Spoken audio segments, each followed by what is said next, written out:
Si Nikola Jokic sa last 6 game niya, meron siyang 54 out of 66 sa field. 81% doon si Nikola. Sa last game naman niya versus Detroit, parang tinamad na siyang umiscore. Meron siyang nasa 4 points pero may 7 rebounds at 16 assists. Tambak din noon ng Detroit kontra sa Nuggets.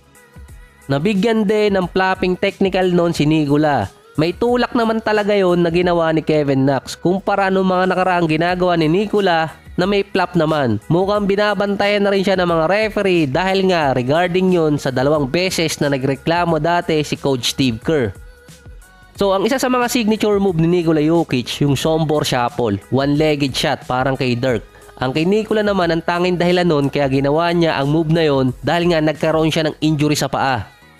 Si Jokic din merong 50% kapag gumagawa siya ng jump shot. Actually, lahat ng tira niya efficient. Si Nikola din may average na 109 sa defensive rating ngayong taon.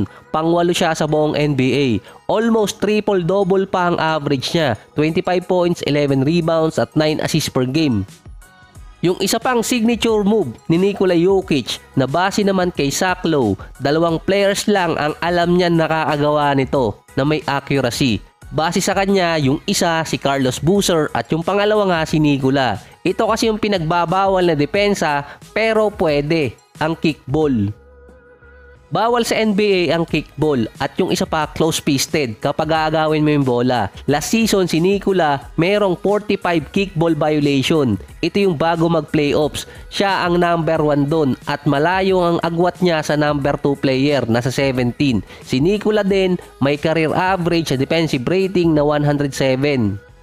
Kahit mataas ang defensive rating ni Nikola, hindi siya nakakasama sa all-defensive team. Kasi nga meron din mga big man doon. Pero ang rason talaga, base mismo kay Jamal Murray, ayaw kasing dumepensa ni Jokic. Gusto niyang baguhin yung narrative na yun para sa kanya. Base naman kay Coach Mike Malone, iba ang sistema ng depensa ni Jokic, hindi katulad nung ibang mga sentro na above the rim. Si Jokic kasi, ang depensa niya, IQ at awareness.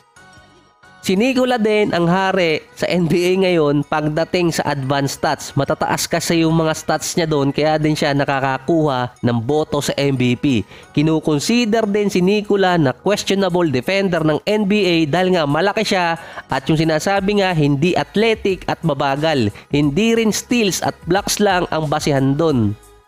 Dahil nga sa hari ng advanced stats itong si Nikola, magtataka ka pa rin bakit mataas yung defensive rating niya kahit hindi siya dumidepensa ng todo. Si Nikola number 1 sa screen ngayong taon. Number 1 din siya sa kickball violation noong nakaraan. Ang gagawing depensa kasi ni Nikola, syempre kamay at paa yung gagalaw. Ibang klase ng paggalaw ng paa ni Nikola, hindi yung lateral.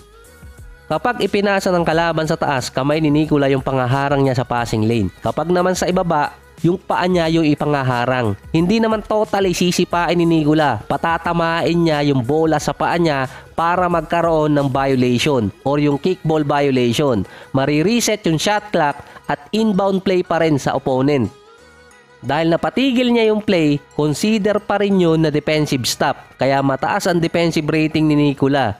Kahit naiwan pa sa offensive team ang bola, mag-i-inbound sila sa mas stiff position kung saan naman may iba yung play nila. Nagkakaroon naman na mas stable na depensa yung Denver Nuggets. Kaya ang tawag dati kay Nikola si Joe Kick or King of Kickball sa basketball. Si Nikola din kasi yung ginagawa niyang depensa na yon, pinababagal niya yung game or phase dahil may hinto nga yung oras at magkakaroon ng reset. Ito rin yung tinuturong dahilan dati kung bakit hindi nakaporma ang Miami sa Nuggets ng finals, lalo na nung Game 4. Si Nikola noon meron agad 4 kickball violation nung second quarter, nung third naman meron siyang 2. Nawawala di umano ang momentum ng Miami noon. Base din kay Zach Lowe, hindi ganong kadali na patamain yung bola sa paa. Iba kasi yung patatamain sa paa kaysa sisipain mo. Dahil kapag sinipa ni Nikola yung bola, matatawagan siya ng technical kahit pa kickball yun. Pero kung tumama sa paa niya, violation lang. So magkaiba. Yun kasi ang nakita niyang loophole. At kailangan pa rin yun ng accuracy. Hindi naman kasi ibabato basta-basta ng kalaban yung bola sa paa.